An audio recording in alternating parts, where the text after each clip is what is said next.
Que bom é estarmos de volta com você aqui neste espaço. Eu quero dizer que tenho orado muito nesses últimos dias difíceis que estamos vivendo, orado por todos os irmãos, por todos os amigos, e eu tenho certeza que vocês também têm orado por mim e pela minha família, naturalmente.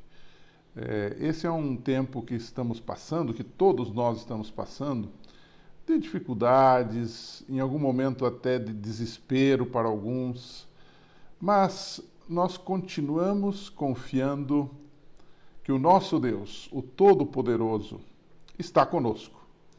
E Ele está fazendo a diferença na nossa vida e nós vamos atravessar esse momento de tempestade e chegaremos seguros do outro lado. Portanto, meu apelo é que a gente continue orando uns pelos outros. A oração tem poder.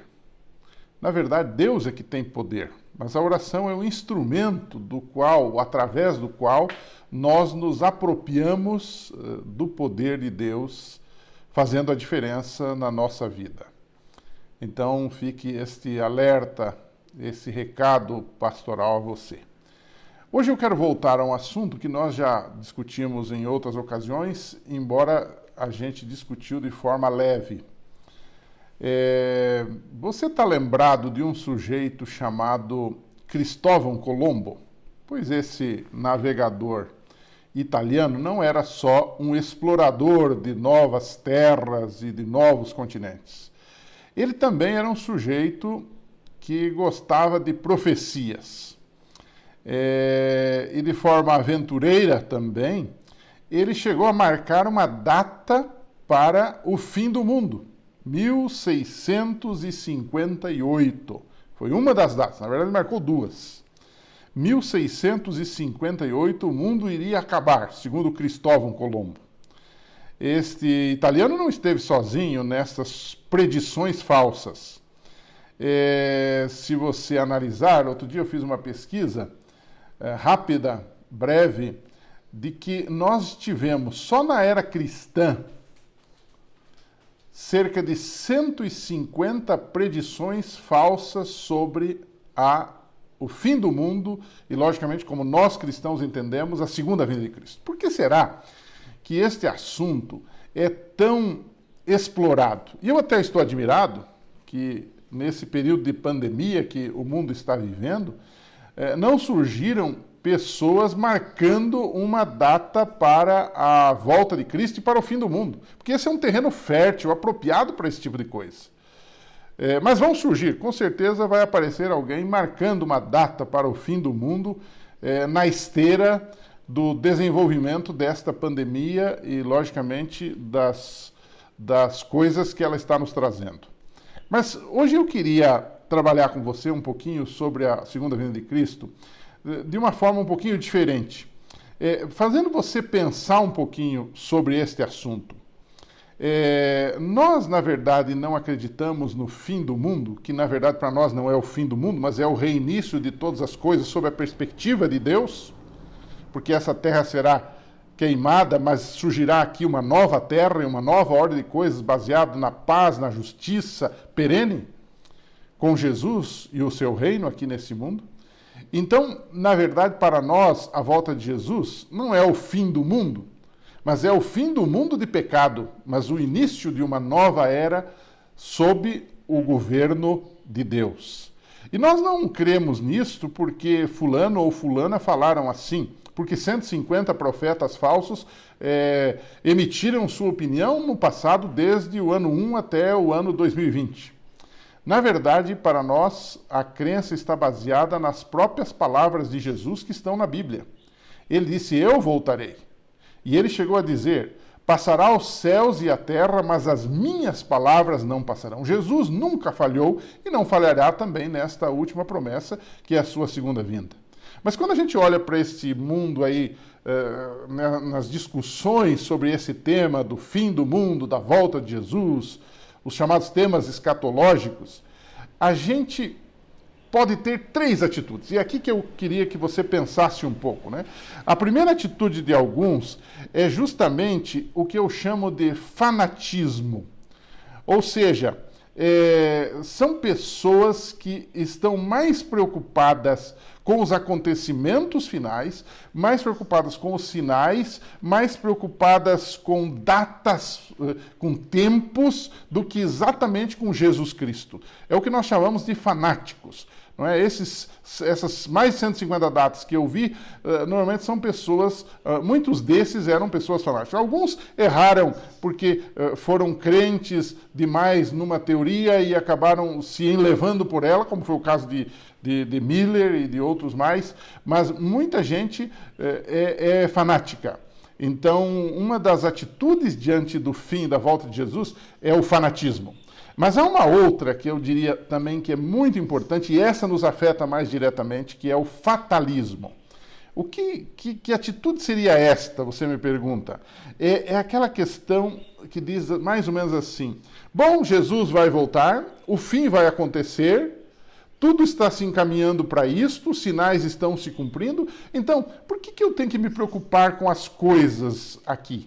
Por que eu tenho que ajudar os outros? Por que eu tenho que, puxando mais especificamente para nós como igreja, por que eu tenho que ter um cargo na igreja? Por que eu tenho que me envolver com a pregação do evangelho, ser um missionário, por exemplo?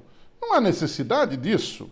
Jesus vai voltar mesmo? Então é aquele negócio fatalista, ou seja, já que vai acontecer, já que vai acabar, nós não precisamos fazer nada. Bom, esse é um perigo. E eu sinto que hoje há entre nós muitas pessoas que já têm essa mentalidade perceptível ou imperceptivelmente. Ou seja, elas estão até na igreja, elas creem que Jesus vai voltar, mas elas têm uma atitude, digamos, fatalista. Já que ele vai voltar, eu cruzo os meus braços. Esses são aqueles que estão sempre procurando falar, olha o que está acontecendo. Isso não é ruim, a gente estar atento aos sinais não é ruim. Mas às vezes a gente percebe que essas pessoas estão mais ligadas nesses assuntos, e o motivo não é para ajudar a igreja a terminar a obra da pregação, mas é simplesmente falar sobre isto, alarmar sobre isto, mas não há um envolvimento pessoal. É aquele indivíduo que segue determinados pregadores que tem por aí, que falam do tempo do fim, e algumas coisas eles falam corretamente, e algumas coisas eles falam da cabeça deles, mas as pessoas acreditam em tudo.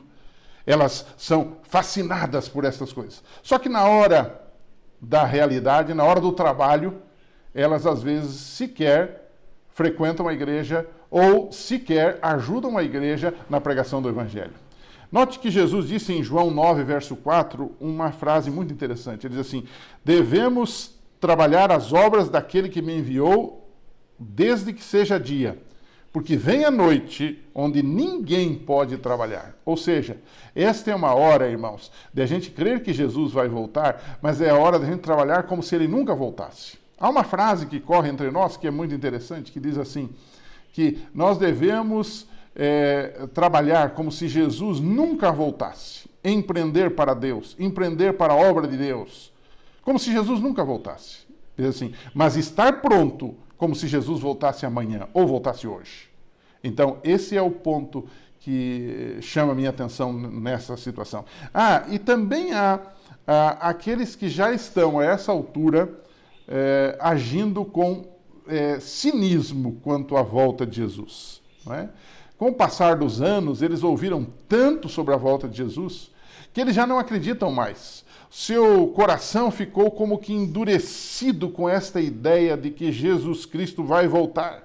Então, eles são mais ou menos como aquele povo da época do apóstolo Pedro, que dizia, mas desde que os pais dormiram, se fala nisso, meu avô, meu bisavô acreditava nisso e morreu, eu já estou com uma certa idade, vou morrer também, e Jesus não volta, Jesus não voltou. A gente não pode ignorar que o tempo de Deus é diferente do nosso tempo, e a promessa de Deus será cumprida na hora que Ele quiser. Então, às vezes, nessa nossa pressa, nesse afogadilho que nós temos, nós queremos que Deus faça as coisas exatamente do nosso jeito. Mas o plano de Deus é bem maior, o sonho de Deus para este planeta é muito maior. não é? E a Bíblia diz que 1000 anos é como um dia, e um dia é como 1000 anos para Deus. Então, a contagem do tempo, a cronologia de Deus é diferente da nossa. E às vezes a gente fica forçando, tentando colocar as coisas do nosso jeito. Mas é gostoso a gente pensar um pouco sobre esse assunto. Eu gosto de meditar nesses assuntos, porque além do fatalismo, do alarmismo, do cinismo que às vezes as pessoas têm quanto a esse tema, o mais importante é o que Jesus falou. E eu quero terminar com Lucas capítulo 21.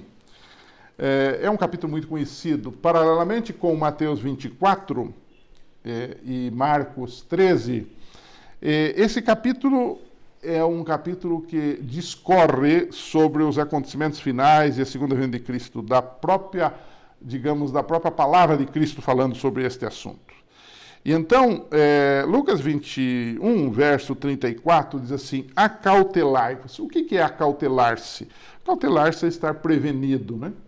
Acautelai-vos por vós mesmos, para que nunca vos suceda que o vosso coração fique sobrecarregado com as consequências da orgia, da embriaguez. E aí você deve estar pensando assim: o que Jesus disse isso para mim? Eu não sou bêbado, eu não sou bêbada, eu não estou na orgia. Mas note que ele diz orgia e embriaguez, e ele diz assim, e preocupações deste mundo. Aí você entra, aí eu entro.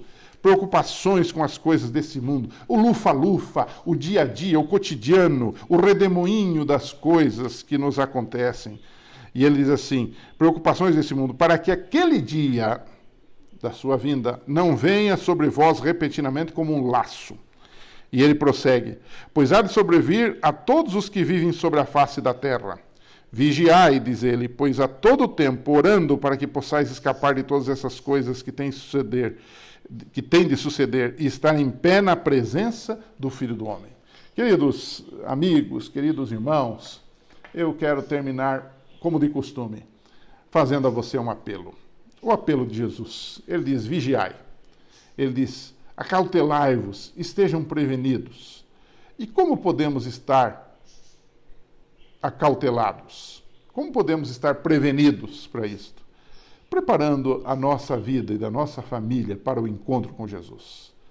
Orando, estudando a palavra de Deus de forma correta, sem sensacionalismo, sem alarmismo, mas estudando a verdadeira palavra de Deus sobre esses assuntos, nos aprofundando nesses assuntos, pregando esse evangelho para os vizinhos, para os amigos, para os parentes, porque isto vai salvar pessoas. Esta é a ordem de Deus para nós, e isso nos beneficia também. Orando, trabalhando e esperando a volta de Jesus. Se ele vier enquanto estamos vivos, que coisa maravilhosa. E se ele por acaso vier depois, não importa, porque seremos ressuscitados e estaremos para sempre com o Senhor. Que Deus abençoe o seu dia, que Deus abençoe a sua vida, que Deus abençoe a sua família. E eu quero dizer que continuo orando por você, e eu tenho certeza que você está orando por mim também. Que Deus abençoe. Amém.